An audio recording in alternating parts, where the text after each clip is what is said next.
नमस्कार नांदेडकर. आम्ही नंदगिरी किल्ल्यावर आलो होतो आणि नंदगिरी किल्ल्याच्या मागच्या साईडने जे नदीपात्राची साईड आहे त्या साईडनं आपल्याला एक भुईगर सापडलेला आहे.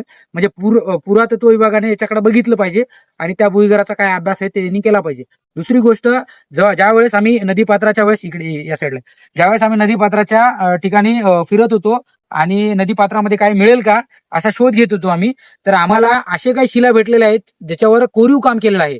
आणि नांदेडच्या वार्षिक इतिहास सांगणारा हा जो नंदगिरी किल्ला आहे, या नंदगिरीच्या काही शिला जो पाण्याच्या प्रवाहानं ढसळून खाली गेलेल्या आहेत, म्हणजे नदी पात्रामध्ये पडलेले आहेत. आणि अशा जवळपास 70-80 शिला आहेत जे नदीच्या पात्रामध्ये दडलेले आहेत.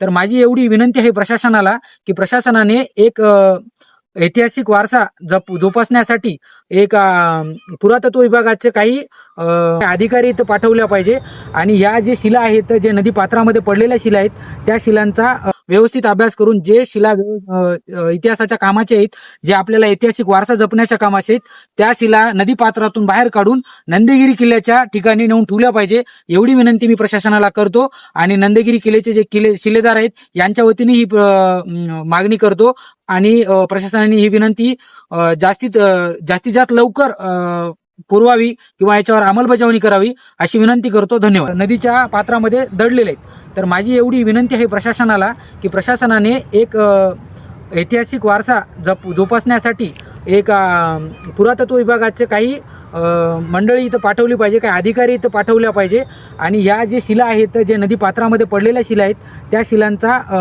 पुरेपूर अभ्यास करून, व्यवस्थित अभ्यास करून जे शिला इतिहासाच्या कामाचे आहेत, जे आपल्याला ऐतिहासिक वारसा जपण्याच्या कामाचे आहेत, त्या शिला नदी पात्रातून बाहेर काढून नंदगिरी किल्ल्याच्या ठिकाणी नेऊन ठेवल्या पाहिजे. एवढी विनंती मी प्रशासनाला करतो आणि नंदगिरी किल्ल्याचे जे शिलेदार आहेत यांच्या वतीने ही मागणी करतो आणि प्रशासनाने ही विनंती जास्तीत जास्त लवकर पुरवावी किंवा याच्यावर अंमलबजावणी करावी अशी विनंती करतो. धन्यवाद.